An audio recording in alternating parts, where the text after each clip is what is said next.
Hey, Ray. Hey, Ray. Hi, people. Nice to see you, Gretchen. Long time. Yeah, it's been a long time for sure. You still look fabulous as always. Oh, God. It's been a long time since anybody said that to me.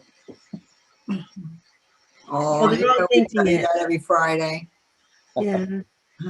I'm going to let people in. I don't know where Kim's at, but there's no format, as you know, Ray. I just let Spirit lead. Absolutely. I am going to show clips that I did take of all of us, and Well, if we're in any doubt, we'll just direct them at Mark. we should play that clip that I caught Mark singing in the beginning of Circle and entertain everybody. I was looking. It was great. It was great. If my knowledge was as big as my head, I'd be fine. You're a modest chap, Mark. Well, I hide it well. There we are. I should have been an actor. Shakespearean, of course. I'm going to start admitting people. I'm just going to admit everybody in here. Here we are. Oh, wow. There's a few here.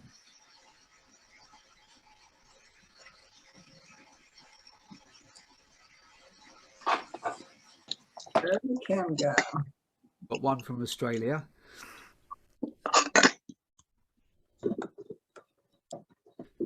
Not be Roz.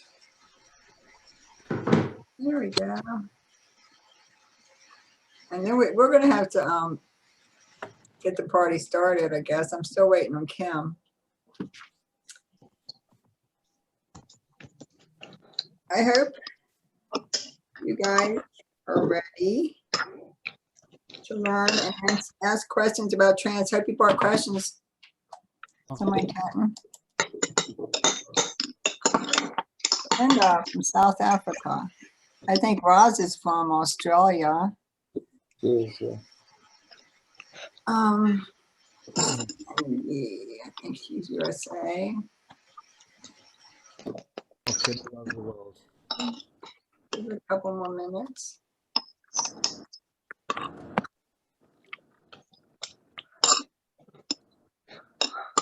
Hi, Lena.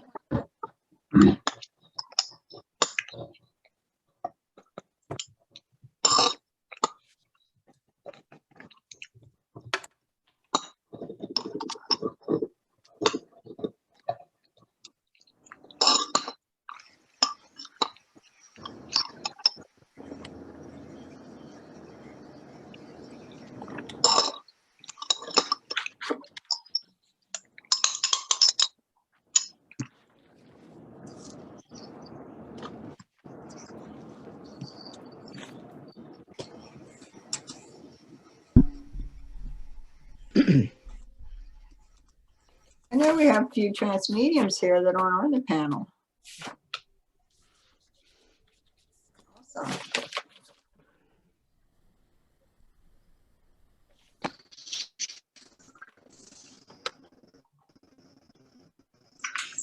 I have a few more people coming in.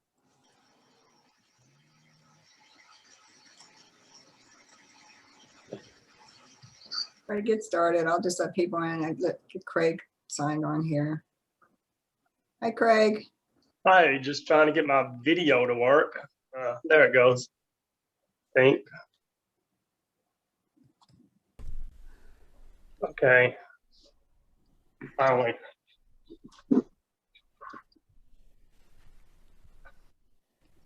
Okay.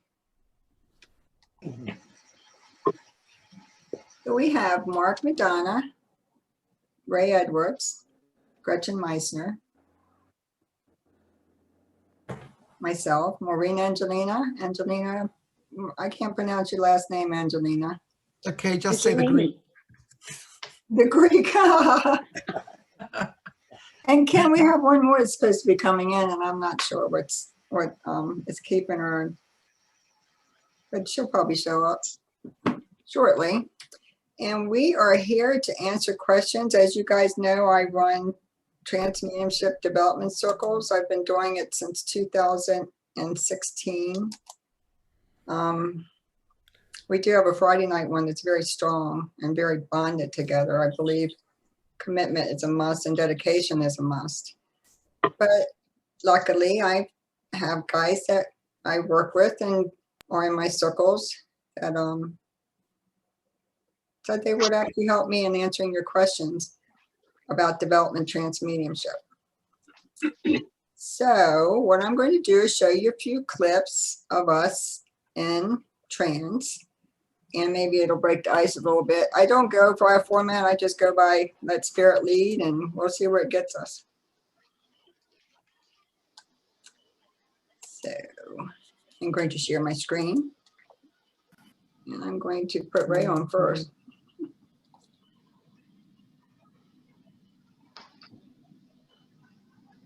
Sorry, I thought that was Kim.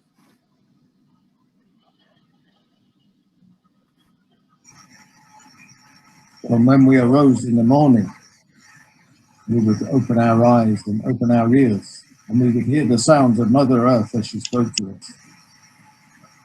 And we would tell the difference between her moving her bones and the sound of horses. We would know this because we paid attention to it, because we were trained to listen to it. Behold, on the wings of a dove, never gets old, for the wind as it willows through the trees, through the grass, it blows our spirits deeper into each morass. So as we sit here together, we are we and you are you. And the we speak of is you and you and you and you and you, for we are a community and we are a team. We are all of humanity within a single beam, because we all represent the larger scheme of those beyond our realms, and what we see reflected here is all there really truly ever is anywhere. For in these moments, in this chasm, in these breaths, and in these words, we find the love, the compassion, and the realization that we all really are all there is already. And our searching out beyond comes full circle back to home as we settle into our soul. We see the beauty of who we are. Behold, when the soul decides to make this journey based upon certain calculations, if you like, of possibilities,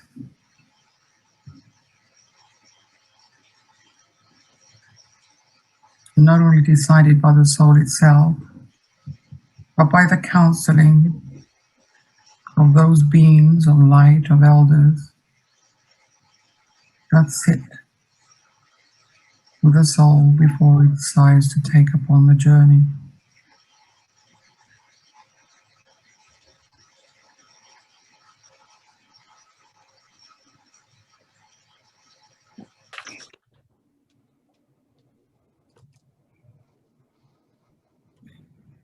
Hell's bells, about time you got to me. Welcome. Welcome.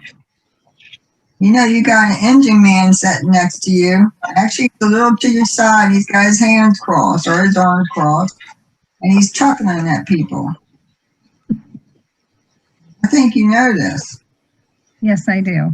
He's got quite a personality, he does. A lot of wisdom in him.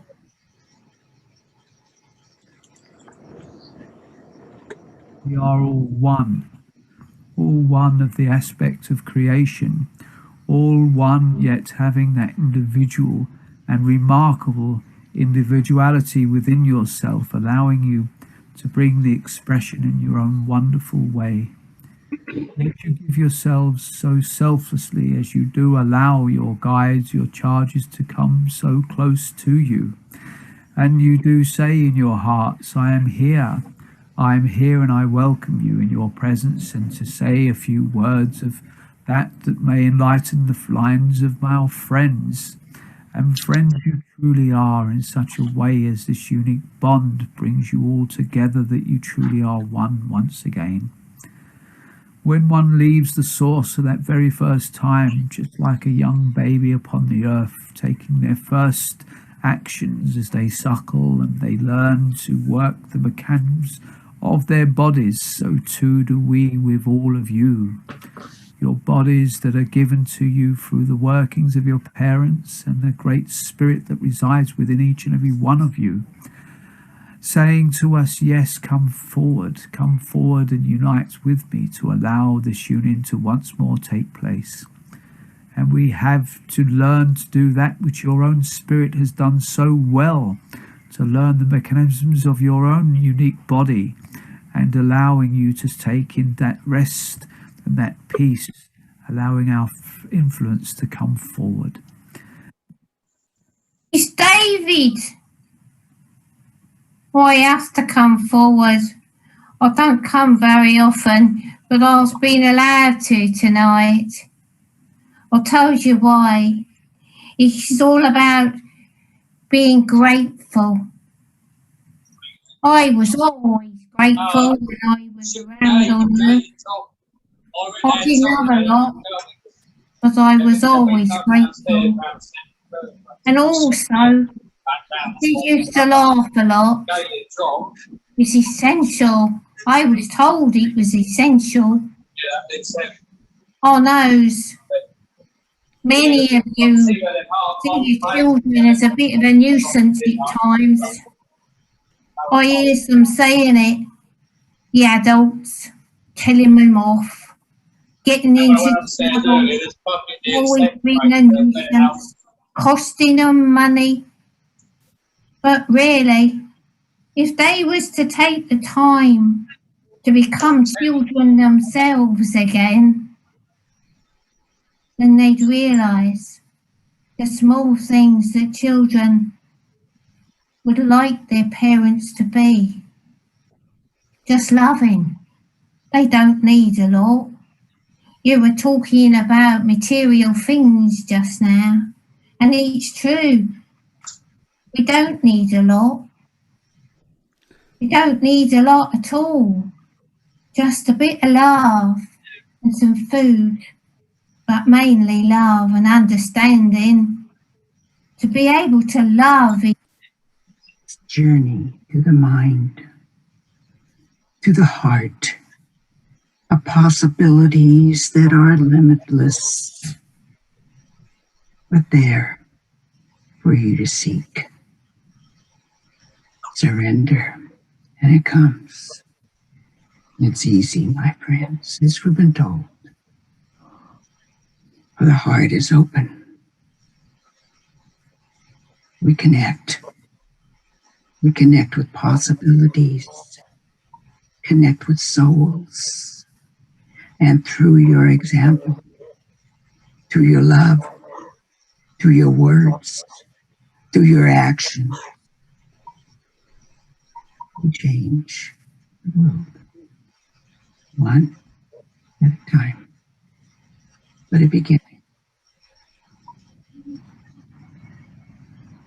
I'm Joe. I'm a shoe cobbler. I repair and make shoes. All kinds of shoes. Infants, children, and adults. My wife's name is Imogene. Lovely name. And we live in Baltimore. I learned to make shoes and repair shoes from my father and my grandfather, We're all known as shoe cobblers in our area. I have 6 children, 3 boys and 3 girls. My youngest daughter has passed away.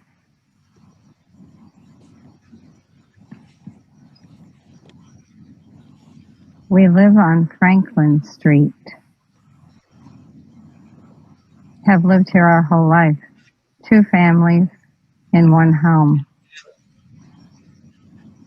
Everyone works together to care for each other.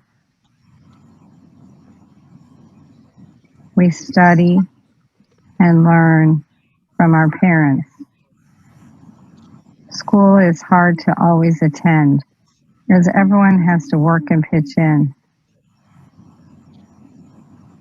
Perhaps in the future you can meet the rest of my family. That would be lovely.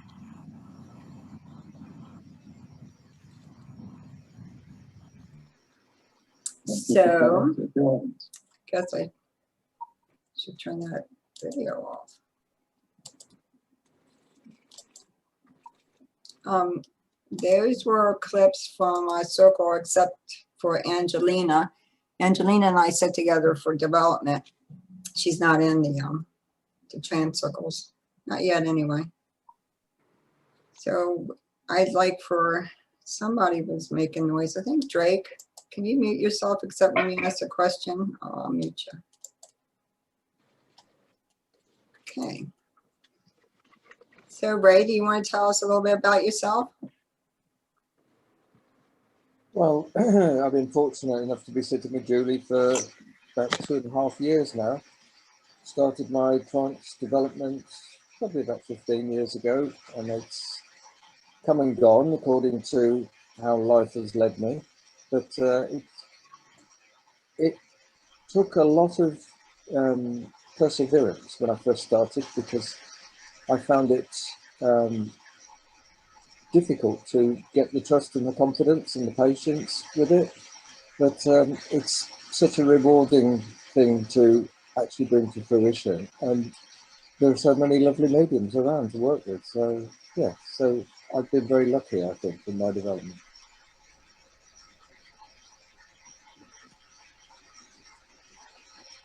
Angelina? Mediumship really for a longer time, and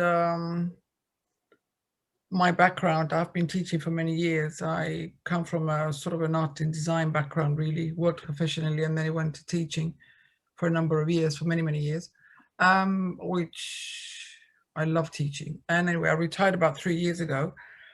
So the spirit side is also very much part of my work, both in the trance and where I have been experimenting,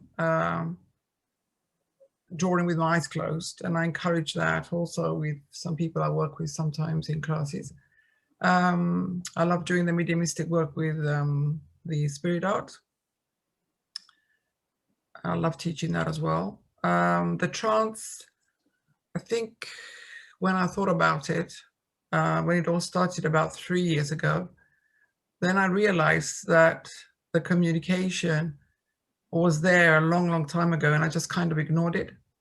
And it was me talking to myself, and I used to say it's far too intelligent, it's not me. But it wasn't about intelligence, it was the way, I think, the way that things were said.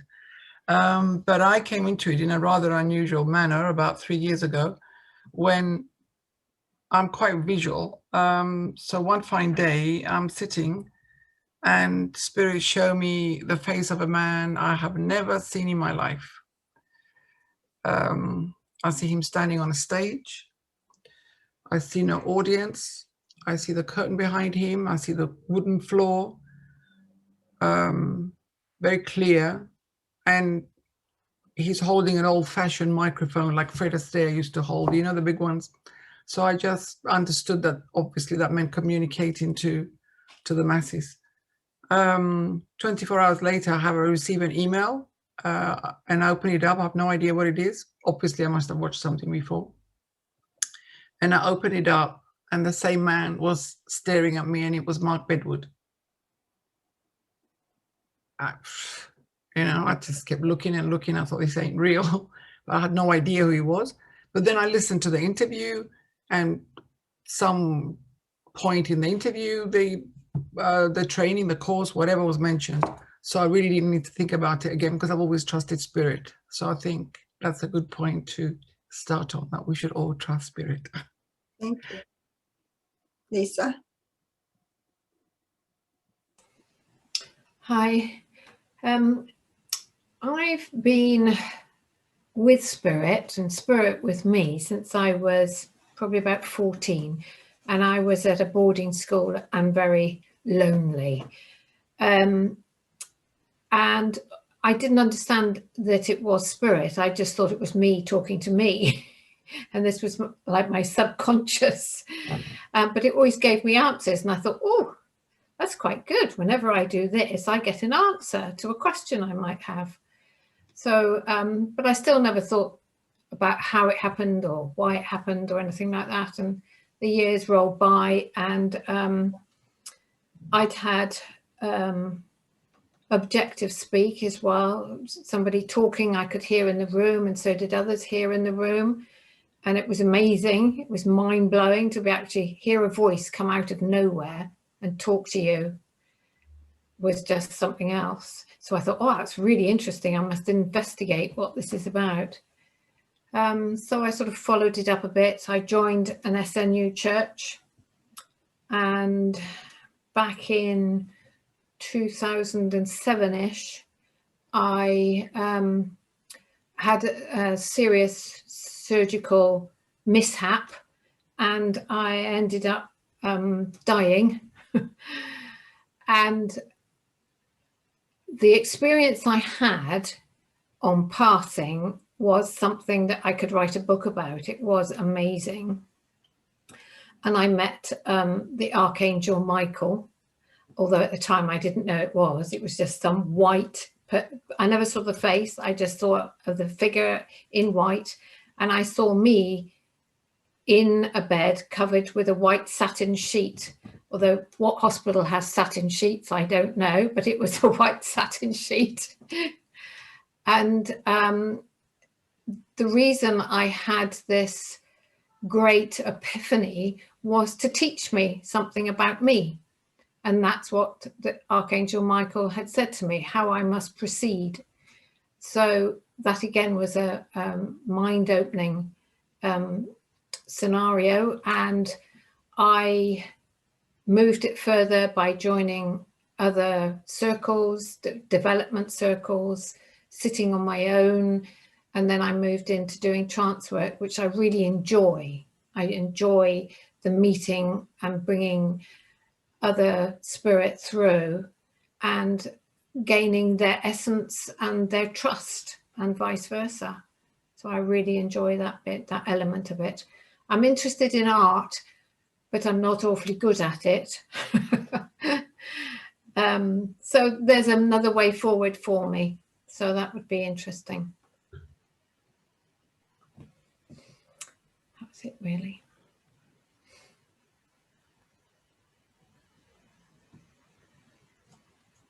Can't hear you. You're on mute, Julie. Well, why couldn't you hear me through mute, Mary? Thanks, Lisa. Maureen? Okay. I had a Catholic upbringing, so I was used to speaking to the spirits, my deceased loved ones, my angels.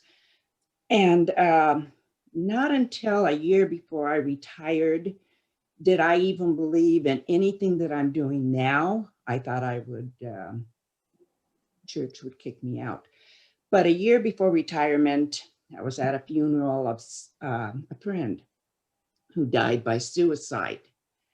And I saw this fog above his casket and heard the words, I didn't know I could cause so much pain. And that sent my whole belief system, everything I held sacred, into a total 360-degree turnaround. And since that time, dreams, synchronicities, automatic writing when in the early morning hours, and through meditations started coming through, and mainly from those souls who took their life by suicide and who also passed through substance abuse. So instead of, for many, many years, just praying and having a one-sided conversation with the spirit world, I started to have to listen, to surrender, and downloads became very frequent. And I realized that it was in trance that I received most of my downloads. And that's where I am today. I do more automatic writing. I'm very comfortable with that. And it's a way spirit communicates with me. Awesome. Thank you. Gretchen. Hi, everyone. As a child, I was a medium, like most of you probably, and I had parents who told me what I was experiencing wasn't real. And for the last, bless you, for the last 50 or so years, I've been on a journey to prove to myself that it is real, that what we're experiencing is our truth. It is a universal truth. And I sat here and wrote down how many different types of circles I've sat in trying to prove this to myself. And I started in a psychic circle, then healing, Reiki, mediumship, angel, inspired speaking, power, and then blending. And these are all the different types of reasons we can sit. And then once my parents went to spirit, they're back in spirit now, working with me. And I wanted to be able to blend more and more with my wonderful parents. And so trance was the next step for me. And I felt safe doing it at that point because they're there and I trust them. And I needed that little bit of extra safety that I've kind of overcome that at this point in my development. But through my trance development, what I've discovered is that there's never any end to it. Don't ever think I've arrived or this is my purpose as a trance demonstrator, or because there's always something new. And if we stay open to it and allow spirit to work with us and through us, they'll amaze you. And I think, a lot of you probably already know that now, but I do mediumship, and a lot of people have said, you can't do mediumship and trance because one is your brain's active, the other one is passive. And I didn't listen to them, fortunately. And now I've realized that the two of them kind of overlap with each other, and it's becoming just a blend, and it's becoming me. It's my soul, it's the guides, it's the people I'm working with. And so it's really good to be here with everyone. I encourage you to kind of explore more. And Julie is a wonderful circle leader. I can tell you, I've sat with her for over a year, and I have a lot of admiration and encourage you to look into her, what she has to offer. Oh, thank you. Mark. So hi all, and what a wonderful opportunity of being with you all and working with different wonderful people. The people you meet in spiritualism really does take you out of the box and shows you so much. With trance, I first started about 20 years ago. I didn't really understand the importance of it at the time. I was jumping around from mediumship, healing, trance, and different disciplines of spiritual ways of expression. And as all the mediums say in their own way, it is just allowing that presence of spirit being with us. The first time I ever really experienced it was with a lovely lady called Eileen Mitchumson, who's passed now at the Arthur Findlay College. It's quite a wonderful week, and she explained very well, but I was very naive back then, probably still am.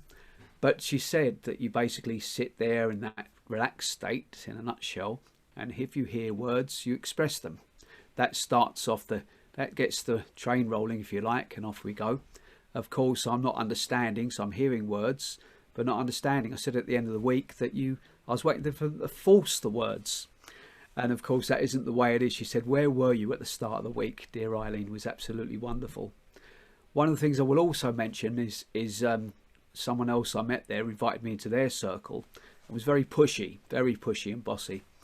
And Eileen flipped a lid because she's very protective of up and comings or trainee mediums and trance mediums especially, which was her forte. And the thing is with her, she said, you've got to be patient with Mark. So that word patience is to take your time. Over many years, I went through many different circles, and we could be here for hours. And I know all of my fellow parts of the panel, including Julie, will have 1,000 stories to tell. But a friend of mine from Holland, lovely lady, sent me a picture of a guy called Henderson, who I'd never heard from before. So I talked to her, she showed me the pictures. And luckily, I found Julie, who's been absolutely a revelation. For the first time in this year, I've been able to sit consistently, week in, week out, and allow those energies to blend and help with our progression. And it's taken me a lot away from the healing and mediumship. I'm still working strongly with the healing side. Trance healing is a love of mine. But the way that spirit work with that intelligence, as Gretchen said, that they open us up if we allow them. They said to me years ago that if they give me a gift, they like the fact that I'm looking to experiment in other ways, and they love that with that. And with all of you, I just feel such an energy, not just the panel, but everyone here. And that's the great thing about trance, is it really takes you into that sensitive state. I'm still trying to be like Ray, working for 20 minutes, half hour, etc., but it will come. You've just got to be patient, loving, and go with it. And honestly, it's an honour to be here this evening, my time. And over to you, please. It's wonderful. So, does anybody want to start out any questions? Because I know when I first started in this trance, I had a lot of questions. I used to feel spider webs, get nauseated, still do sometimes. Blending with spirit. Any questions? Everybody's going to be shy for a while, right? Before they start, Julie, is it open house, or will they direct it to any one of us? It can be open house. They can put in the chat if they would like to start out that way. Who would they like me to ask a question to? I have a question.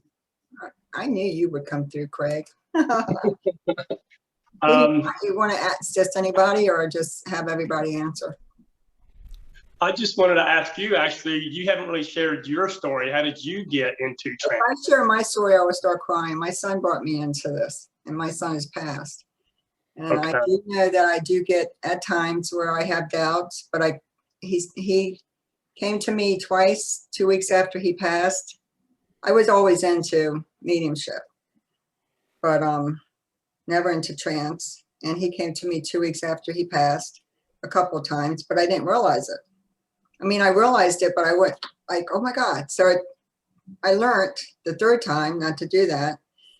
And when he came, he showed me that we do go through transition when we go there, when we go over. He was very disappointed that he left this earth. People say they're not, but he was. And because I believe maybe they're disappointed in themselves, I'm not sure.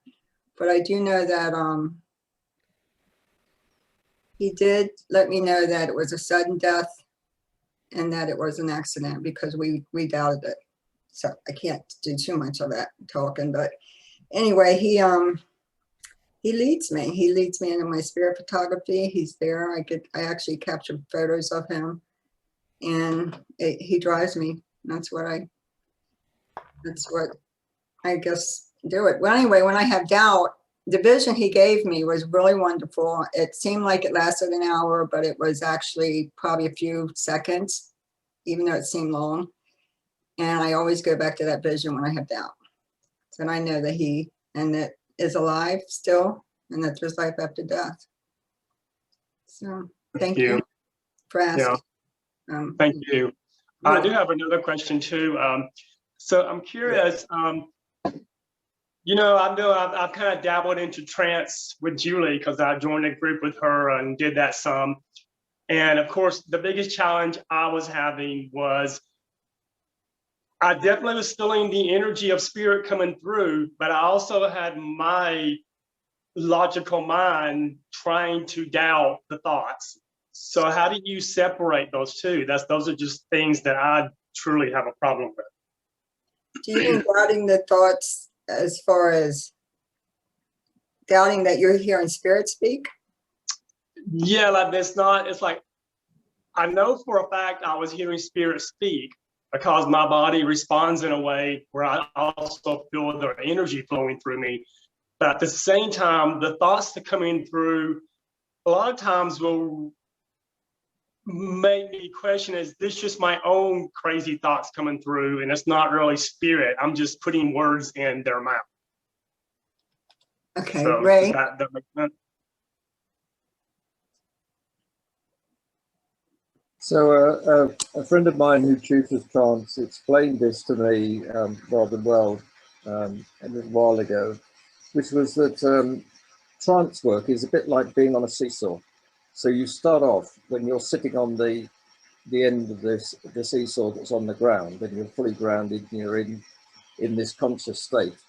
And then as you sit and you allow your consciousness to blend with spirit, it's like you walk along the seesaw till you get to a tipping point. And then when you get sufficiently chilled out in terms of your normal everyday consciousness, you go beyond that and spirit come in a little more strongly. But what I have to say is that always, this is never about you and them separate. This is about teamwork. So you come together, so they lower their vibration because they're working in a high vibrational area, and we have to raise ours. And as the two come together, then we blend and we work as a team. So it's not a question of handing the baton over and say, right, you talk now, because it's very much a question of working together. And yes, I don't know any trance medium that I've ever come across who doesn't doubt that it's actually them speaking at some stage. So as opposed to spirit, but it's something that you have to develop through practice and trance, trusting, just trusting yourself. And it took me a long, long time to develop that trust, because I'm quite a mental person. I like to be involved and interested in the discussion. But I know from some of the things that have been given to me that it's not me, because it's not my field of knowledge. It's not my understandings as a conscious human being. So I know it comes from them, and you just have to keep trying and trusting. Thank you. It took me a long time to realize that. And then later on, as a few years went by, I started saying words that my brain doesn't even know what the heck they mean. It's like, what? I look it up. The other thing which I should have said, Julie, sorry if I just pop back in there, is that when you experience trance, you feel the energy, and that energy affects your body physically. So you might feel your heart rate change, you might feel a closeness, you might feel physical sensations on your face or in your hair. And it's like a completely different experience to what you would normally be experiencing day to day in your ordinary life. So just to look for those changes. And when you feel those happening, then you know spirit are coming close and working with you. Okay, thank you. Michelle, you have a question? Yes, hi everybody. So this is kind of off the back of the previous question, and just touching on the amount of skepticism when it comes to trance mediums. And my question really is, one, what are the telltale signs that somebody is not actually speaking with spirit? We know what we're feeling inside from a physicality perspective, how our body's responding. There is a point where you feel blended, you know you're blended, and you know you're bringing spirit through. But on the other side, there are people sitting, and what are the telltale signs that that person is actually not really connected? And then just from that, how do you deal mainly? I mean, look, just tell them all to go and get knotted, but how do you deal with the amount of skepticism out there, where it can really damage anybody coming into wanting to do trance? What is the best advice for people when it comes to dealing with skeptics out there? Angelina. Thank you. Oh, okay. I was just thinking on the first question when you mentioned about how perhaps you may be able to decipher if some things are not really making sense, etc. I think one of the points that I feel a little bit strongly about is that I don't feel that spirit, when they come through, they should be opinionated, especially on particular topics that are rather relevant of what we're going through. Don't think spirit's job is to tell us what to do. So I'm a little bit aware, and I also find it also a little bit natural that perhaps one's communication can be colored. So that I don't particularly respond to. So when I listened, and I'm not saying I listen to people all day long, but I don't think spirit take positions or giving us their opinion on current things, like should I take the vaccine or not, for example. I'm just throwing something at you. I don't remember the next bit that you said because my mind was thinking about the first question that Greg put across. And I do agree with, if I can just go back to that, what Ray said. But I think that, to be really honest, I think the best way for all of us is to really, really sit with our spirit team. I really can't put that across anymore, because at the end of the day, you may be taking courses, lectures, circles, Arthur Findlay, whatever, and I've been to a couple of courses there. In fact, I have to say, on the one I went, the first one I went, on the second day, I went up to the tutor and said, I don't want to be here anymore. And I left, and I had no choice but to join the current course that was going on. And I think it's fundamental for all of us to be sitting and really getting to know our spirit team, because they know us better than we know ourselves. And the more you sit with your spirit team, the more you become aware, and the more you have an understanding of what you are and what you really are. The more you sit with them, the more you allow yourself to experience, the more you learn to trust that. So when we say trust, where's it going to come from? It's not going to come from a teacher saying to you, trust your guides, trust your spirits. Where's it going to come from? How do we as human beings function on the physical? How do we trust the person? By the relationship that we have, by the communication that we have, and our experiences. This has got to be on a personal level. So I would really not only start with that, but keep that going, because it never stops. Why? Are you ever the same yourself? No. Do you really know yourself? No, you don't. That is the answer. So the more you get to know yourself, the more you understand yourself by being part of that group of people that have been, with a great deal of detail, have been part of you when we all decided to come into the physical. So for me, it's fundamental to learn and to trust that. And you will, going back to Craig, understand if there is a shift. You will understand how much closer you're coming with your spirit team. And the more you're comfortable with it, the more you will relax and get back and allow that to blend in. If that doesn't happen with you, it's not going to happen with anybody telling you X, Y, and Z. Window space, I'm a great believer that people should walk their own path as well. There's no A, B, or C. This is the way that you should do it. People move faster than others. You go in a class, some kids are faster learners. They grasp more, they're more natural. And we really got to trust that. You've got to really trust yourself and your spirit guides. Nothing wrong, nothing right. Trust it. Work with it. Thank you. Lisa, you have your hand up. Are you asking? Yeah, just as a response really to Michelle's first question, which was how would you distinguish whether somebody actually had a true connection, I believe was your question. Is that correct? Yes. Right, okay. Yes, that's right, Lisa.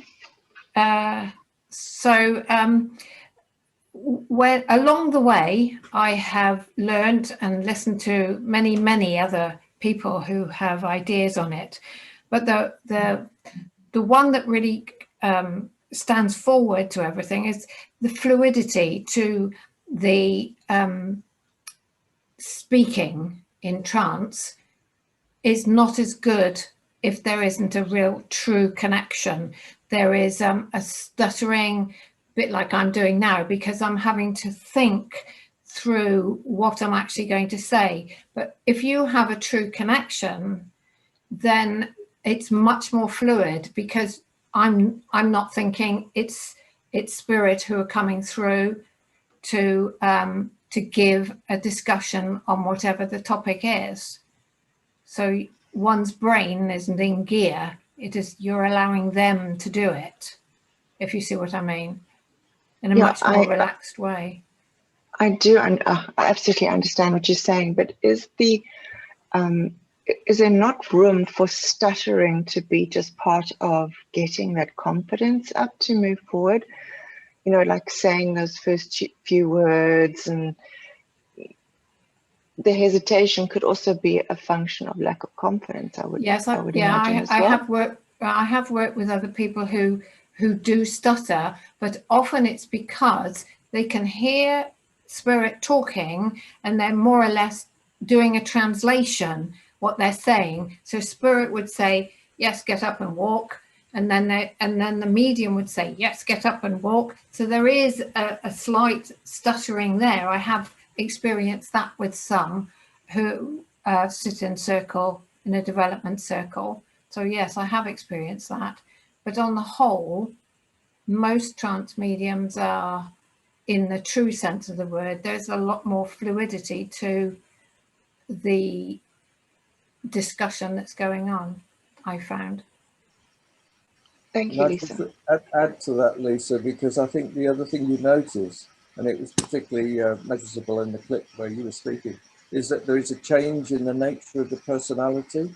There is a change in the intonation that you get in the way the speech takes place. It is also not about ego at all.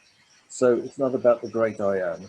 And it should be inspiring, because if they're not inspiring you, then you have to ask why they're coming through to speak. And that's generally, they wish to help and inspire people and encourage them. Yeah, absolutely. Yeah, I totally agree. In fact, it's one thing that I suppose I base most of my mediumship on is, you know, how an awful lot of people go to be able to ask questions of spirit, whereas mine is to be able to bring through the essence of a loved one who has passed, to be able to bring through that true essence of that one person you loved so dearly who's passed on. Is you just know it's them. There's nothing you can do. You can be told all sorts of facts about green cards and having a book when they did this and passing with that, but that true essence of that one person, the person that you've loved, bringing it through to them is just something else. It's amazing to get that depth. And you do that by, once you get that feeling, you might get hot, as other people have said, or you might get facial touching or some sort of feeling that spirit is there. If you then go into that one thing that you're feeling, the heat or whatever response it is, you become at one with them, because you're feeling what they're giving you rather than yourself. Did that make sense? Thank you very much. That's really your I need it's beautiful. But I have cards that traffic, so I'm sorry, guys. Sorry, Michelle. Lena, we are not going into trance today. This is a test, a panel of trance mediums. Any experiences that you go through, any questions or so forth? Lena did ask that. And Nazarene is saying, I'm wondering how to trust what I hear is the truth from the spirits than my own judgment and ego. And I think this is kind of similar to what Craig was asking. Most times what I hear is not what's manifesting, and I'm doubting what's happening, if it's truth or just imagination. Gretchen?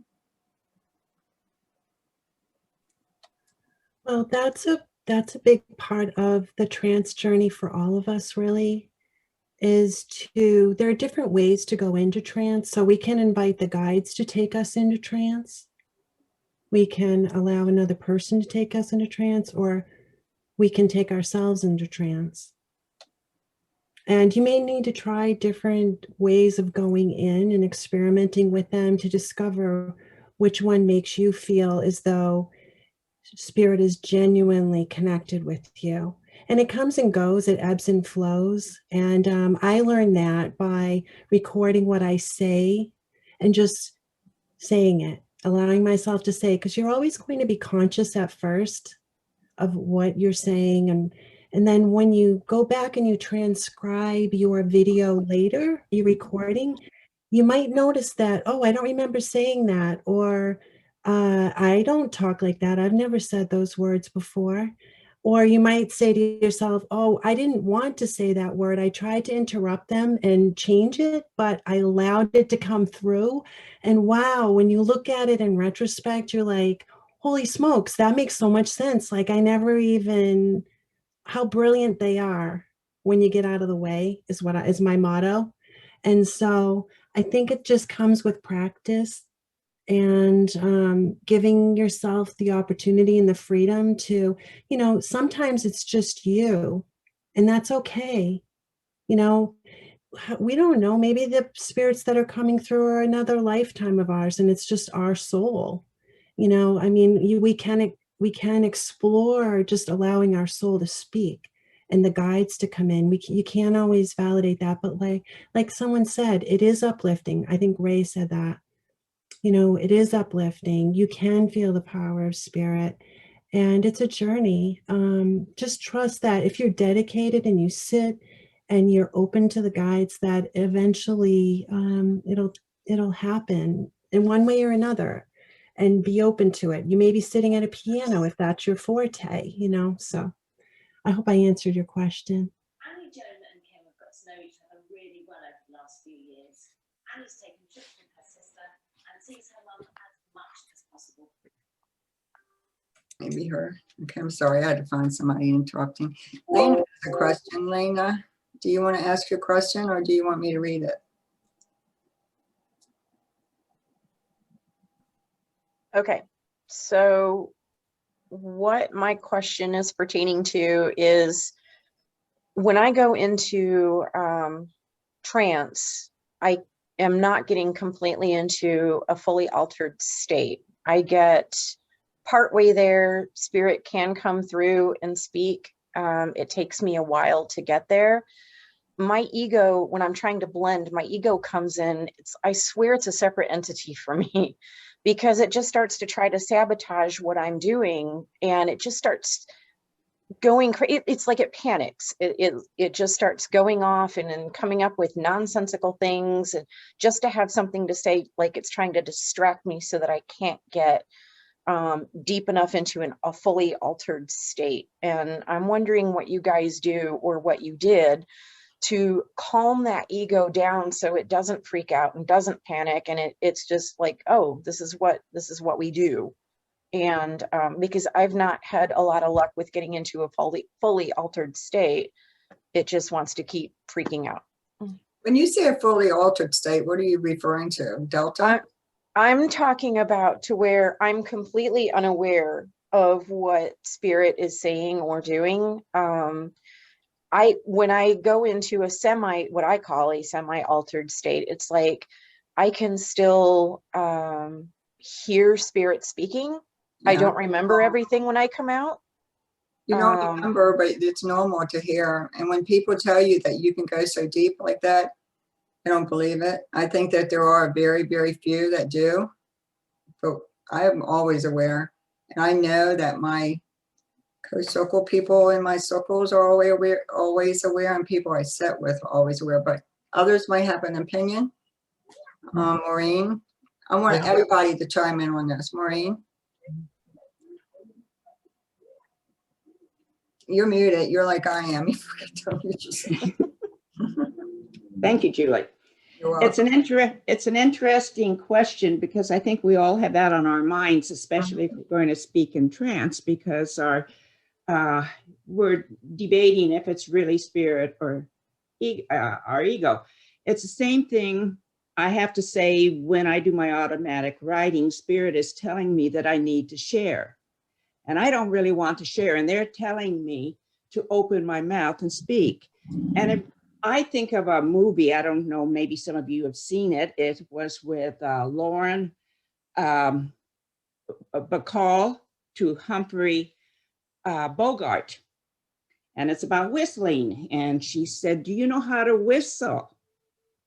And she said, you put your lips together and blow. And I think of that every time, because Spirit asks me, do you know how to speak? And if I have to speak, I put my lips together and I start talking. Usually I'm hearing sentences in my mind. Once I get those sentences out, then Spirit takes over. So for me, I have to open my mouth, and that's what they keep telling me. I don't always want to do it, but the words start flowing. So you're aware, right? I'm aware of the first few sentences. And then, because they've been in my mind, I mean, Spirit is very, okay, this is where you're going, I guess. But when I open my mouth, the words just sort of flow, what Spirit wants to be, what they want to communicate. Yeah.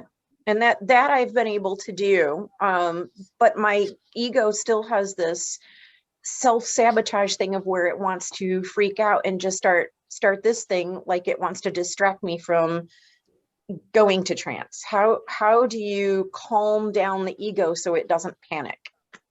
Are you talking about chattering, your brain chattering? Like it starts chattering while you're going into trance? Yeah, but it's like abnormal chattering. It's like it's almost like it starts to freak out and panic because it knows what I'm trying to do and it's trying to stop me from getting there. Am I the only one? No, do you set an intention? Yes. Okay. And Julie, I can't remember his name. It's Martin McClaw. Martin who? Yeah, McCall. McCall. Okay. And he said something that was interesting, and he as you're breathing, focus on calming my mind. And if you focus on that sentence and really have your mind leave the chatter, but focus on calming your mind and through your breathing. But it takes about 5 minutes before you can do that, or at least a few minutes before you can calm your mind and let someone else or let the spirit world come in and communicate, if that makes any sense. It does. Thank you. Yeah, Lena, I'm sorry. I thought you were speaking of something else. I didn't realize it was chatter in your brain. Oh, it's okay. We've all been there. Ray calls it monkey brain. Ray, you unmute yourself. Did you want to say something? It's only to say that how do you prepare when you're wanting to go into a trance session? Do you, for instance, ground yourself? Do you work with your chakras? Yeah.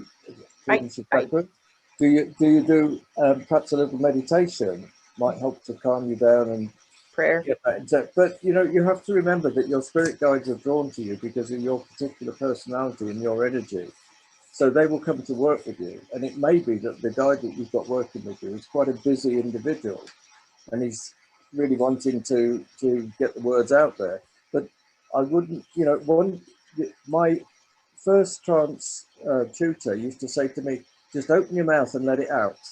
And it doesn't matter what the first few words are, because you're establishing that connection and you're allowing your guide to tune into your vibration and to actually bring that speaking teamwork together for you. So stop worrying about it and just do it, basically. Because Thank you. Angelina?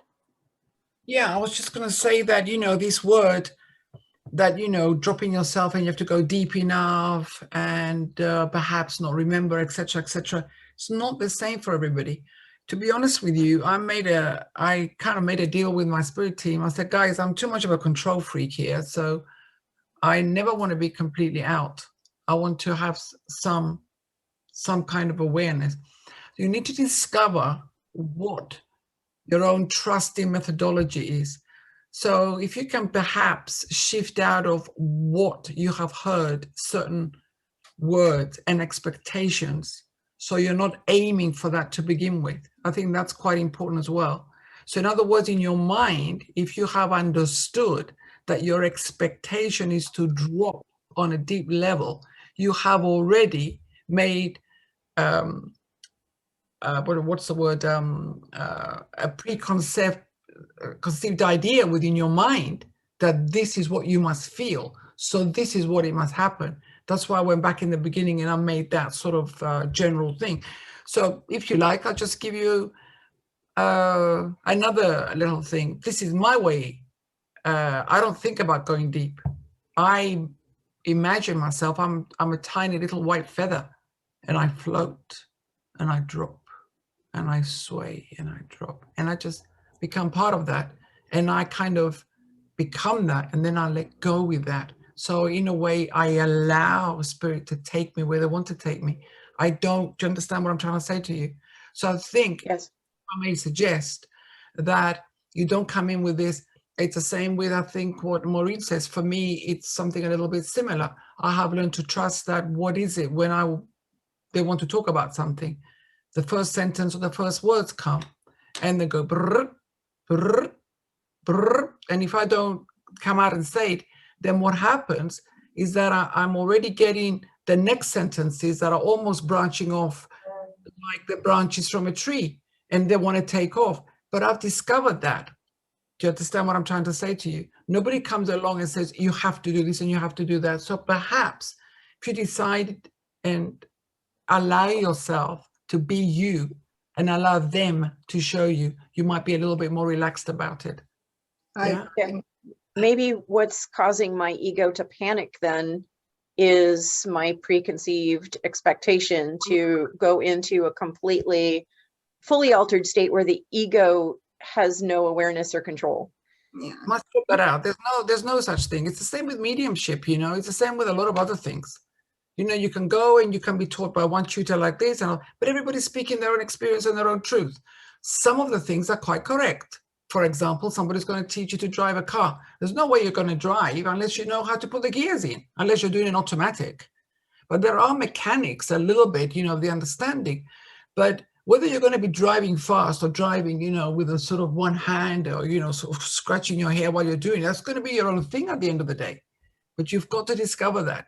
So try and just let go and be you, and it might help you. Yeah. Thank you. And when you're concerned so much about going deep, you're just going to, your development would take years. You have to get that worry out of your head. Just go natural with it. You'll see. And I think McDonagh can actually weigh in on that because he has had the same issue. Well, that's just a wonderful question, Lena. It really is. Firstly, and thank you, Julie and everyone. Basically, a lot of people, I won't say who, was trying very hard to get me to go lower and lower and lower. And I am just going crazy with it because I'm getting very frustrated, getting very, you know, feeling I'm not able to do it, and things are getting a little bit out of the way. But the same tutor, funny enough, and Julie, it's a case of relaxing and opening up. With me, similar to Angelina, it's opening up and having that softness and working with that higher energy. And Lena, some of your guides have got very strong personalities. How much of it is your ego and how much is theirs? You're such a wonderful, sensitive soul, and you really are an energy. I love to write, and honestly, I was going to ask you if I could do a piece about you, because you are just amazing. But you've got to remember to love what you are and to let that go and to allow the spirit to say, okay. And as I've often said, if they're giving me mediumship, a green car, and I'm telling someone a red car, they're going to be looking at me and saying, okay, they're getting the car bit, it's getting the colour wrong. How can we work slightly differently? All the time they're adjusting. Julie's been wonderful for me. Every week, week in, week out, slight adjustments until it flows. When I'm working similar to this, the spirit work one way. They know, they bring that energy, they work and they go. But they're working and experimenting with you. And they love you so much. You've got such an exuberance. They love your personality as much as we do, because they're enjoying your company. So you throw open that aura in a kind way and you go with it. and find your way, because nobody's wrong. What's right for me is right for me. What's right for you is right for you. What's right for Ray, Julie, Angelina, and every one of us, forgive me for not mentioning everyone, but it's the fun of it. Enjoy it, and enjoy that ego. Enjoy who you are. Celebrate it. And when you do, find that lower level. I'm aware of their words. The first bit, good afternoon, everyone, I find very awkward, but I get it out. And then they take over, and off they go. And sometimes there is a little, if I go over it, there's a little word that gets a little bit tripped up somewhere. Sometimes it's me, sometimes perhaps it's the personality of the spirit. They might have the stutter. And it's wonderful. And honestly, Lena, go with it and enjoy. Open up your heart and just go with that love. And honestly, it's a pleasure listening to you. So you've got to allow that the spirit love to work through you. Is that okay? That's wonderful. Thank you. That's beautiful. Thank you. We have another question from Nazarene. What happens to our own soul in our body when another soul spirit takes over and starts talking in trance? Okay, who wants to answer that one? I'm going to give that to Gretchen. Anybody can chime in after if they like. Well, when we're channeling in trance, it's possible that our essence, our spirit, our soul is blending on a spirit level. We're blending on a spirit level. We're not physically blending. We're not taking on any of their anything frightening or negative.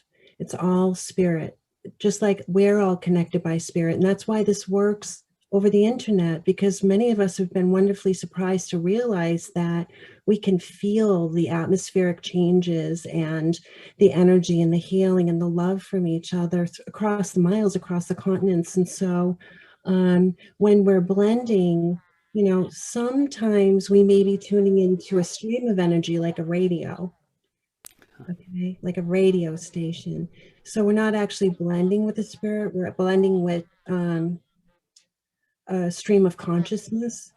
And then other times we're blending with an individual spirit.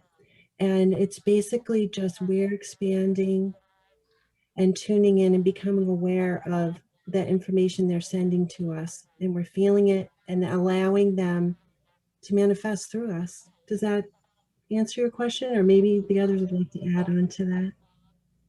Can I just chip something in there, Julie? Because the one thing we haven't said so far is to remember actually we are all spirit as well. Mm-hmm. So the blending process is spirit coming to spirit. It's not just spirit coming to a human being, because we all came from the same place and we all go back to the same place. So the energy is familiar.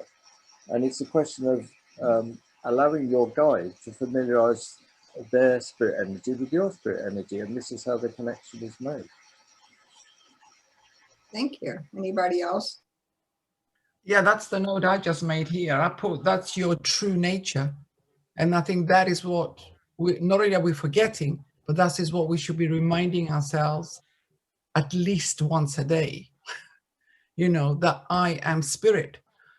And this is what it's all about. Why is this awakening taking place? Why is this huge awakening taking place with what's happening in the last just over a year? So that we do have that bigger awakening happening to realize that there is something else going on, to realize that we are spirit. And the moment you understand that, then what is actually happening? You're blending in within the nature and the naturalness of another spirit energy. So there's no control, there's no taking over, there's no possession at all. It is in fact quite a beautiful blending. So perhaps it's a good time to mention something that we didn't mention in the beginning. How do we differentiate in the expression or the conversation or the wording that is going on? I think there is so much love in those words that are coming out when they're coming from a true source. I think, to be really honest with you, that is what touches your heart. And I think you can tell if somebody's perhaps almost repeating. I like to use the word repeating a piece of information that is being said over and over again, and perhaps it feels a little bit like a pancake that's being turned over. then you can feel after a while that you're actually disconnecting and you're not really being touched by your heart. Whereas it's not about a lot of things that are being said. It's about the quality of what is being said. And that truly can touch your heart. Then you know it's coming from a true place. For me. So, sorry, Julie, can I just have a question off the back of what's the information that's coming through here. We spoke about the blending of, blending of spirit. But what then is it if the physical body is not involved and it's only just the blending of spirit, then how do we explain then the physical changes that take place in terms of, I just know when I'm deep trance, actually it almost feels within my physical body a shift in consciousness, like, you know, you can feel it like a light coming over you inside. It's almost like you can see it inside your body. So I was a bit confused now when I said that the physical body doesn't have any role to play. The physical body's got to have a role to play, because so it's going from spirit through spirit to spirit. For you, lots of people don't like the word channel, but in actual fact, it is a channel of spirit. But they're using your body because they don't have one of their own, so they've got to use your voice box. And when who was it who mentioned about deep trance? Lena, wasn't it? If you're hoping to be, trance is a word that lots of people don't quite understand. Some people mention about deep trance and light trance and this trance and that trance. Well, trance is trance, but you can't be unconscious, otherwise you won't be able to speak. And they want to use your voice box. You're the vehicle. Yes. You're the vehicle. Think of it that way. Can I just chip in there? That's 100% I understood it. Thank you. Yeah, just there is a lot of fear mongering about this idea of somebody stepping in and taking you over. In my view, it never happens, because if you understand the science of what goes on in this world, the scientists will tell you that everything is energy. So there is no physical matter at all. It's just energy that's been programmed to behave in a certain way. And spirit are also energy. And so what's happening is you're getting a blending of energies. And the problems that we have sometimes making the connection is that their energy is vibrating at a higher frequency than ours is, because we're in a physical dimension and ours is a lower, heavier density of energy. So it's trying to adjust that energy. And we need to get away from this us and them attitude to a point where, you know, as I said at the beginning, it's about teamwork and working with each other. We are a team. One thing I've learned to communicate with my spirit team, especially two guides mostly every day, like they're people sitting here, which they are, speaking, probably laughing at us right now. As we wanted to know if it's normal to feel drained after trance. I'm going to give that to Mark to start that off. Thank you. Yes, it is an interesting question. I often say to people in class when they start working for spirit, if you're digging a road for 20 minutes, you are going to be going, oh, I've had enough of this, and you're exhausted. The trouble with spiritual work is a lot of nervous energy, but it's enjoyable. So you can find yourself working long periods where you are getting very tired, but because you're on an absolute high, very excited, working with that energy and the power of spirit, we do use up a lot of energy. That's why we all love lots of cake and biscuits and coffee and everything at the end of a service, for instance. But yes, you can work it's a two-way street. You are going to be tired on a nervous way, and because you've been working and exerting, even if the spirit are doing the talking, it's still your voice box, so you're still using energy. But on the other hand, you're still going to feel heightened in a spiritual aspect. So in both ways, you're going to be feeling enlightened, but yes, tired. I usually sleep very well after trance work, when I've finished in the evening at my time with Julie and settled down with everybody, I'm usually ready for bed. It's usually 10 or 11 o'clock and I've had enough. I'm out, but I feel great. But I'm out like a light, just gone. So yeah, it can be very exhausting if you work at long periods. You'll notice with Julie, she only works an hour and a half maximum really, and she knows that's enough. That is enough, because after that you really are going into your reserves. And people that work constantly trance, teaching, they need a break. You will find yourself almost on a nervous breakdown. I will use those words. If you really do go week in, week out, month in, month with no break, you do need your own space. So it's about not being obsessed, enjoying, but being kind to yourself and having that break. I'll leave the next bit to someone else if that's okay.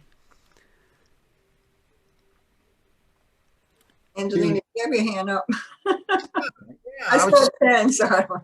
Yeah, I was just going to say, I totally agree with Mark that, you know, with anything, you mustn't overdo it, for sure. But I'm the opposite. I get on a high. So high. I get on a high. You know, it takes me a while.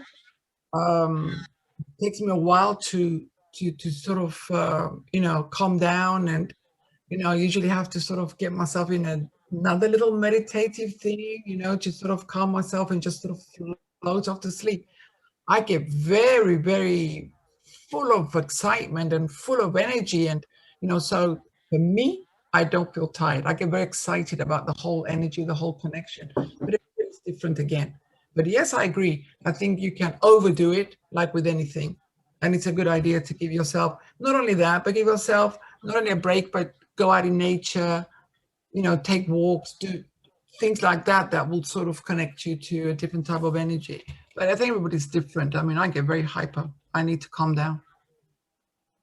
Have you ever noticed that when you have earthly conversations with people, there are some people that you can feel very relaxed and happy and easygoing with, and it flows nicely and there's no problem. And other people, it's like you're almost energetically racing to keep up with them, or you're extending that amount of energy to bring them up to your level. And you know, it will depend on the energy of your guide and their personality, because it's a unique blend, the two of you. And, you know, guides can work with all sorts of different people. And they will take a time to tune into you. And certainly if you have a new guide, you will find it will probably be a little bit more draining in terms of experiencing that than it is a guide that you're familiar with. But it's very much a question of just working with the energy as it presents itself with you.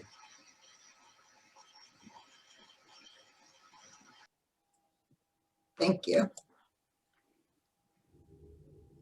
Cheryl wants to know what has been your experience with identifying your guides and what type of guide they are for you. So I think everybody should chime in on that. I'm going to start with Maureen. In my writing, they actually tell me their names. It's from, in fact, they even put the author. It's like it's a signature, I might say. But I work with a collective of souls through the ones that come who have taken their life. They've explained exactly their feelings before, and they bring joy and healing to those that I have the messages for or that I have in my writing. Then the other ones can be, if they start talking, I ask who it is. Who is it? And I also had Maureen Mullen and Lynn Cartel from Arthur Finley draw one of my native guides. And I didn't think I had a native guide when they did that. I'm thinking, oh, I must be Egyptian because I have a lot of my trance things are more of the Egyptian nature, until Maureen told me this guide has been with me since I was 5 years old and named exactly where and when he came into my life. And I'm going, okay. And he's very, very, very dominant as a protector and as a guide in my life. So I've asked, or I've been told, or they've written, signed to the automatic writing. And with automatic writing, it is totally trance. I don't take my hand off the paper. And I don't always remember what I've written or if I've written, and I've gone to sleep many times and forgot all about the trance writing. So that's my experience. Gretchen? In my case, for the longest time, I just saw my guides as lights, and I could feel their presence, but they didn't really have a personality. But when you take classes, you go to classes and you do, there's a lot of EVP in here. Yeah, sorry, can you guys hear that? So what I would say is, in my case, if I ask them to manifest as a personality, they'll come in as an archetype, like a wizard or, a Kali Ma for healing. But for the most part, my guides are, they change personality depending on what we're doing or which one steps forward. And I can't really say I have a personality guide that's with me. In my case, it's really just, they're there and I know they're there. They've always been there. And I don't really, if that makes sense, maybe some of you can relate to that, other people.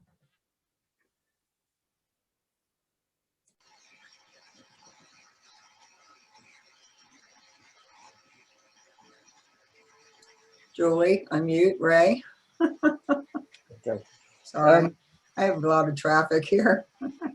You have to remember, like all things to do with mediumship, is that everybody works differently, and this is partly to do with your human situation and partly to do with the guides that wish to work with you. I've always found it helpful when guides identify themselves with a label, because I have a number of guides that speak, and it's just, I think, a bit of a comfort thing with me that I know who it is who's speaking with me. But I mean, a bit like Maureen, I've done inspired writing, mainly poetry, for a very long time now, for 15 years. And I once said to my guide, why is it that I don't feel that sudden switch of going into trance? And they said, well, you're always connected. What's the problem? It's just like, oh, yeah, okay. But I think it's nice to help, as a human being, we'd like to know who we're in a relationship with.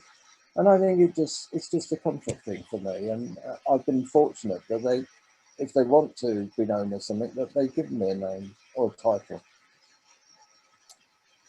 Lisa? Where'd you go, Lisa?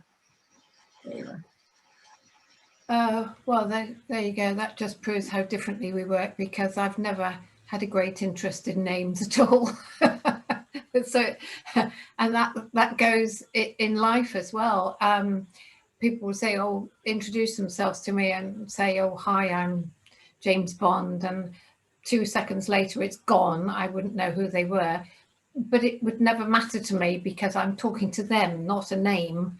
So that's why I've never really bothered. But having said that, I do know, and I never really wanted to get into why everybody had a Native American. Everybody's got a Native American. You think, oh, I wonder why that is. And suddenly a name goes Running Bear. And I'm thinking, oh, sorry, I have got one. It's Running Bear. And then, of course, you can't get over David, because David is such a broad Cockney. He's comes from, think about the 18th century or early 19th century. I'm not really quite sure, can't remember now. And he is such a wonderful presence, and he just always announces himself, hi, I'm David. So you can't get away with that. So I always initially spoke with the collective, just that is spirit. And as one point that I've always been told is that we are spirit having a physical existence. And we must all remember that. We're not physical having a spiritual moment. It's completely the opposite way around, that we are all spirit having a physical existence, which is why we also can't get involved totally every minute of every day doing something to do with spirit, because we have a physical existence to go through, to learn from. That is the University of Life, and that is why we're all here. Thank you. Mark? Again, that's an amazing variation of people's experiences and understanding. And as Gretchen said, and Lisa's touched on, when I'm working with healing, it is a universal consciousness. If you read the Maurice Barbanel Silver Birch books, Silver Birch actually said that's not actually my name, it's just that the group needed something to identify with. So he came forward with that name, and he was representing the panel as we all do. We have a main guide, and sometimes they'll switch and change depending on the work we're doing. A friend of mine called Shirley did me a black and white picture side profile of one of my guides, who we called White Claw, and he actually appeared to me at the college standing next to me, full form, head to toe, which was great for me and great for Shirley to show, because she said when she gave it to me, I'm not sure if that's right. And I said, it's exactly as you drew him. And as we all feel the spirit, the energy is what's important, the work we do that's important. Their personalities only come through with me really through trance. If it wasn't for the trance, I wouldn't know who Henderson was and who Timothy was, who used to work with me, and another guy called Chief Thundercloud, who works with me a lot with writing. So it's only when it's necessary, I feel, because of the intelligence and the necessity, and when there's a reason, they'll come forward. But they are respectful, as Ray said. If he likes a name, then they'll give us a name. But it's really just what you need and the process. If I'm asking for healing for you, I don't need names. I just want the best help to come through me to help you. And I think that's the same with all forms of trance and mediumship.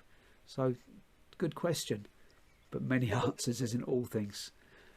I know when I wanted Grumpy's name, he wouldn't give it to me. He just told me Grumpy.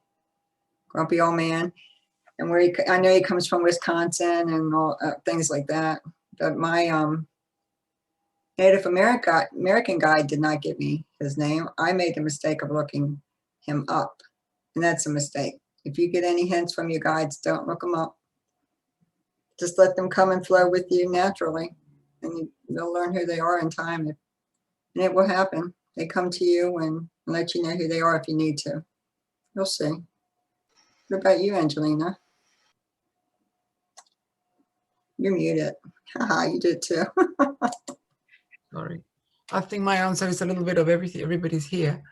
I agree that I think it's in human nature, because we identify everything with a name, whether it's your cat, your pet, with your friends, etc.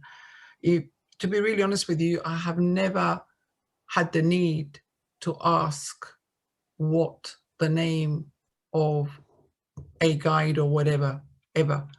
And I don't really encourage people to be doing that, because I think that maybe it's not necessary. Okay, maybe like Ray said, it's important to him because he needs to identify. That's his own personal thing. It's just that, sometimes, if you remember, maybe a good 10 years ago, everybody was either channeling the Mother Mary or the Jesuses or the prophets, and I don't know what, So it's not about that you have to have a special guide and a special name and it's a pharaoh from Egypt and whatever. It doesn't really matter. What matters is the connection that you have with them. So in my case, it took a long time for them to give me a name, but I found it interesting that when I was ready to receive the name, it actually helped me to understand why I had that guide. So there was two things that were happening. I do know that I have a group of monks that work with me. And when they started coming a number of years ago, I was aware that they would walk around me. But there wasn't that curiosity within me to find what their faces looked like. They still do not show their faces. They're always coming in a group with large hoods. And I know one of the things that they've said to me is that when I'm sitting in trance, they've said to me, pull your hood over you. And I do that. It's one of the things that they've told me to do. But making a reference to one of the other guides, the way it helped me, I understood why that guide was with me. Because like I said, they're not by chance. They need to, somebody mentioned that they need to be either a similar frequency to you or an aspect of what you might be working with. So it helped me to understand myself, believe it or not. It helped me to understand the person that I am, part of the personality that I am, my responses to particular things. Like, for example, I felt very strongly all my life about people's rights and protecting people's rights. And then I understood after a number of years why I had that guide. And it played a very fundamental role, you know, in human rights, a huge fundamental role. And why did I feel so passionate about that? Then I began to understand, because that is why that guide is with me. That part of that energy needs to be the same. So I'm part of them and they're part of me. And that helped me a lot. That helped me a lot. That makes sense, because that's where Angelina came in, and she's helped me grow. So, and she's into Mother Earth, and I've noticed recently what you're saying is exactly the way I feel. And she did tell me her name, but I just recently realized, oh my gosh, this is why she is who she is, because I'm who I am. But when I said looking up your guides, if somebody gives you any idea who they are, you can't follow what somebody else tells you. You have to follow what your relationship is with your guide when you're studying alone with them, and they will come through eventually. You may never get a name, and you might. I don't know, but my one warrior guide, I've been asking him for a few years, Ray, and he still doesn't give me a name. He just shows me his face. And yeah. I think one of the reasons that Spirit are so often reluctant to give us names is people can get very hung up on who they're working with. So you might get somebody who say, oh, I've got Freddie Mercury working with me, I've got Princess Diana or Queen Victoria or Elvis or whoever it is. And then the ego starts to be too involved in it. So, and if you remember, I can't, somebody else said it, that actually what you're communicating with is the front man of the group. And so what they're feeding through to you is actually the words, the philosophy, the understandings, the guidance from the group. It isn't necessarily about them just on their own personally. And we need to understand that and remember it. But yeah, it's important not to get an ego thing about who you've got working with you. I agree. I'm going to ask one more question. There's one more question, and then we'll yeah. What do you call it? Wind it up. Yeah. Kylie wants to know, does trance help you feel spirit more physically? Like them touching your hair, for example, in relation to your loved ones personally being around us? Who wants to take that one? Maureen? You're muted. See, I'm not the only one that doesn't. You're mute. I'll unmute you. There you go. Could you repeat it, please? Sorry, I probably read it too fast. Does trance help you feel spirit more physically? Like them touching your hair, for example, in relation to our loved ones personally being around us?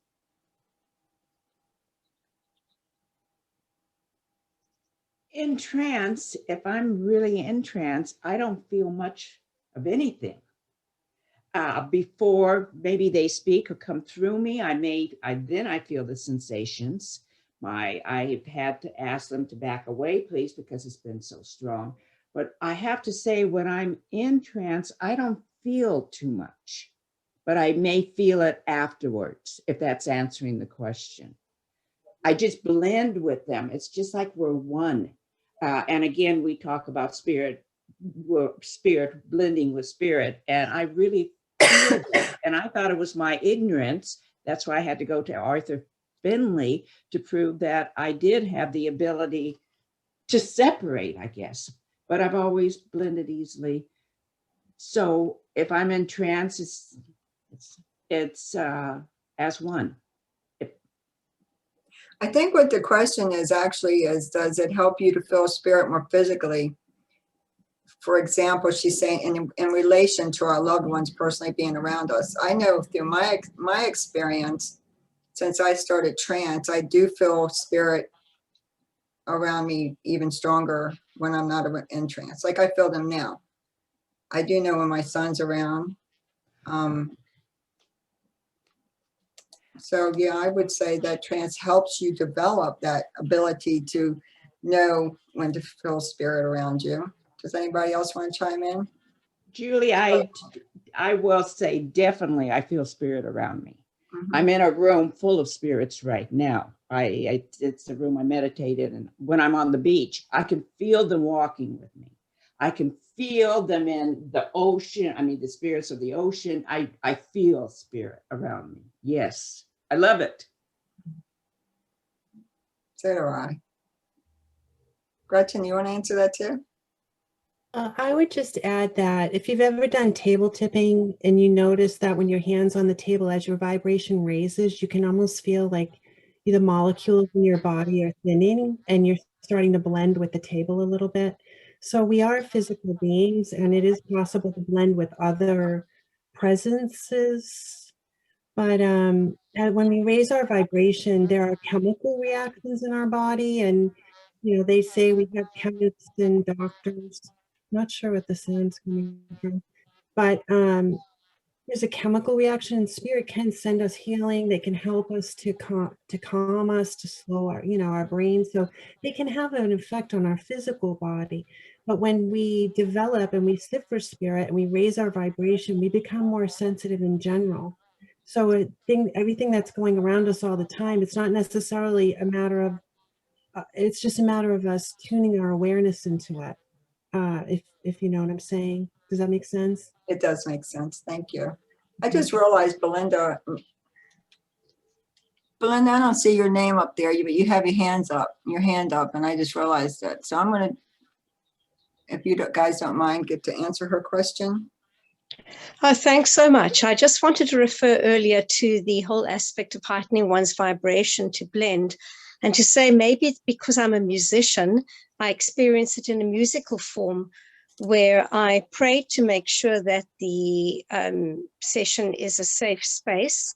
And then I totally surrender because I sit in current and I wait for whoever is going to come join in the symphony to join in. So as I'm sitting there, everybody comes and takes their places, and I'm never quite sure exactly who's going to be there, but I know they're safe because I've opened up the space through prayer. So I know only beings of light will enter. And then when each person's had their chance to have their say, they'll introduce themselves. So I'm not quite sure who they are till they introduce themselves. And then in between, there's this quietness. We've all had our solo. And so I'm not always completely aware of who has spoken when, but there is this quiet agreement and awareness that we've all been there as this collective, and we're doing the symphony together, and we're harmonizing and bringing something different to the entire session. Okay, thank you. Are you asking her a question? No, I was just commenting earlier on the raising of the vibration and the way in which I experience it. Wonderful. Thank you so much for that. Thanks. You're welcome. I appreciate it. Okay, this has been great. Hopefully, if you guys enjoyed it, maybe you will want to do another one down the road. So thank you for coming. And does anybody want to say anything before we sign off? Any of the panels? I just want to thank everybody for coming. I think it's a great opportunity. I think there's a lot of people here. I mean, I've listened to Milada, in trance, beautiful communication. And I think we're all here that we can just learn from each other. And also to realize, to be honest with you, that we can all have a slightly difference of opinion through our own experiences, and it's all correct. And I think, Gretchen, you made a comment in the beginning, which I really agree with you when you said that, should you be mediumship when you're in trance or the other way around? Well, I agree. I agree with you that for me, it's the mediumship. It's almost like a natural process then to move into trance. Let's put it that way. Yeah. So mediumship and then moving into trance, that's quite natural for many people. And I do agree that I think when you shift into that energy of trance, then I found that it really highlights your mediumship as well. It strengthens that. That's my experience. It does. The one thing I perhaps didn't mention is that I have never done really clairvoyant mediumship. So I've gone from inspirational writing, inspirational speaking into trance. So it's going to be different for everybody. And it doesn't matter that it's different. It would be astonishing if we all started doing it the same way, to be quite honest. Okay. Mark? Well, yeah. It's a wonderful, wonderful evening. Thank you, everyone. Some wonderful questions and the answers. And it's amazing how it takes so many permutations into so many different areas with experiences. But yeah, trance has been revolutionary for me. I'll say that. Being here tonight is simply because of that. Meeting people like Julie and all of you. It's made my life more fulfilling. Yeah. And these nights are one where we can still join and blend with our spirit, and you can feel the energy here. Whether it's a panel and a lovely audience asking and exchanging energy, it's still a spiritual reason behind all things. So thank you very much, everyone. It's been a special night. And thank you, Julie, for making this possible and bringing people together, sharing, exchanging viewpoints. I think it's lovely. So thank you very much. Thank you.